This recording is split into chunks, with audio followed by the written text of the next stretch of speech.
Nearly 1,000 years before the rise of the Empire, Darth Bane established the famous Rule of Two, dictating that the Sith would move forward from the new Sith Wars in secret, operating as a single master-apprentice pair, gathering resources and working to undermine the Jedi Order and the Republic as part of a grand plan to return Sith rule to the galaxy. This ultimately worked, at least for a little while, installing Darth Sidious as ruler of the Empire. But on the long road to this success, the Rule of Two almost proved disastrous to the survival of the Sith Order. There was always going to be a bit of a problem, or at least some bending of the rules, based on the fact that you're trying to impose a rules-based system for long-term success on a group of people who are looking out for only their own success, really, as Darth Plagueis noted, saying, quote, "Their efforts had owed less to selflessness and allegiance to the rule than to weakness and incompetence. Driven to discharge Bane's imperative they might have been, and yet each had fallen prey to individual foibles and eccentricities, and so had failed to exact revenge on the Jedi Order." Plagueis understood. He would never have been one to lay in wait or devote his reign merely to positioning a subsequent Sith Lord for success. So realistically, you were only ever going to get so much buy-in from all the subsequent Sith Lords beyond Bane. But to be fair, the firm adherence to the rule wasn't super necessary for its eventual success. Training multiple backup apprentices or trying to team up with an acolyte to beat your master may not have been in the spirit of the rule, compared to when Darth Cognis sat out the fight between Bane himself and his first apprentice, Darth Zana, before serving the winner, who turned out to be Zana, as her apprentice, making Cognis the third in line of the Baneite Sith Lords. But limiting the Sith to 2 at a time meant the Order was frequently on the brink of complete failure, and despite the large gaps in knowledge we have about the period, we have at least 3 examples of times when the Master-Apprentice pairing almost led to the end of the Sith, leaving aside any risk faced by Bane himself in starting the plan, given that the Jedi were already aware of him before, so I'm going to give him a bit of a pass. The first and probably least threatening time came almost immediately. Darth Cognis, named for her strong mental-based abilities like precognition, at some point usurped her master Darth Zana according to the dictates of the Rule of Two, and took her own apprentice, Darth Millennial.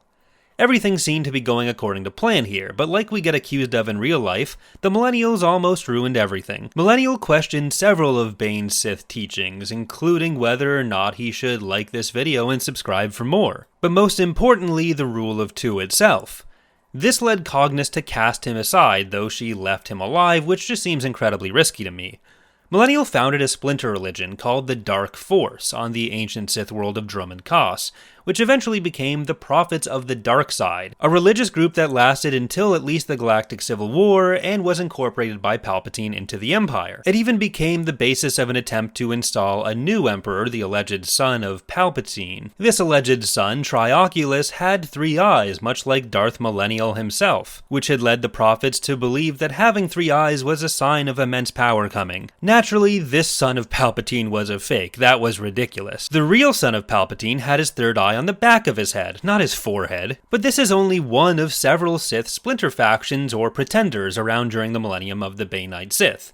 The Dark Force didn't necessarily call themselves Sith, but there were other groups out there who did, something Plagueis was aware of and which made him quite proud to be part of the Baneite line. But unlike those other groups, Millennial, having been an apprentice of Darth Cognis, means that he had actual information on what the Rule of Two was and what those Sith were trying to do. And given we know the Jedi learned of the Rule of Two at some point, it does seem like there was a leak somewhere. Cognis was able to replace Millennial though, and it seems like it didn't cause too many long-term issues. The next, much more catastrophic point where just having the 2 Sith Lords nearly caused an end to the Order came several generations of Sith later. But while that sounds like a long time of smooth sailing, this also happens to be the next 2 Sith we actually know anything about, the human Darth Gravid and his Twi'lek apprentice, Darth Geon. Gravid, in his allegedly short period as the Sith Master 5 centuries before Palpatine, had become convinced that the Sith needed to embrace compassion and selflessness like the Jedi, and his doomed attempt to merge Jedi and Sith doctrines drove him mad.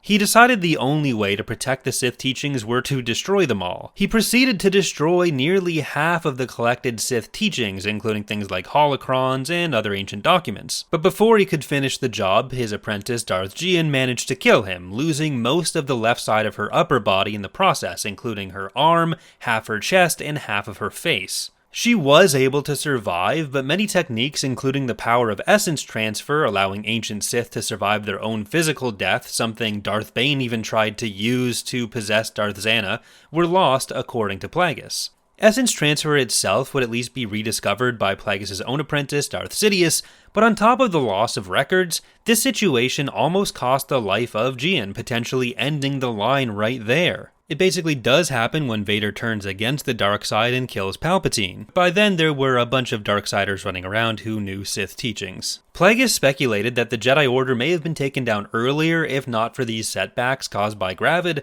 but it highlights more that, especially in an order where the way to pass on power was to kill the only other person alive with the knowledge you need, the Sith were always at risk of destruction. It wouldn't be inconceivable that two incredibly powerful Force users fighting each other for dominance would end in both of them being dead. This nearly happens again with the next transfer of power we have any amount of details on as well, between Darth Tenebris and Darth Plagueis. When Plagueis finally moved against his master, it was during an expedition to a Cortosis mine on Beldemnik, and Plagueis killed him by essentially causing a massive explosion of gases in the mine, and then bringing down the cavern on top of his master. Tenebris, while kind of proud that Plagueis had finally made a move, chastised Plagueis for the risk he had taken. The cave-in had also crushed their ship, potentially trapping Plagueis on the planet. In my opinion, using a giant gas explosion in a mine to help kill the guy standing next to you is maybe a little risky to both of you. There's something to be said for this kind of risk and conflict being what made the Sith stronger, but it really does keep the whole situation on a knife's edge, and it highlights how much everything was really maintained by the self-interest Plagueis was talking about, rather than much of an actual care, in most of the Sith at least, for whether any generations beyond them actually got that much further. So in some ways, operating under the rule of two and from secrecy did save the Sith, but in others, it almost doomed them. That's going to do it for today though. Remember to like and subscribe if you've enjoyed the video, and if you want to support the channel, consider taking a look at the Patreon page and joining everyone who makes the production of these videos possible.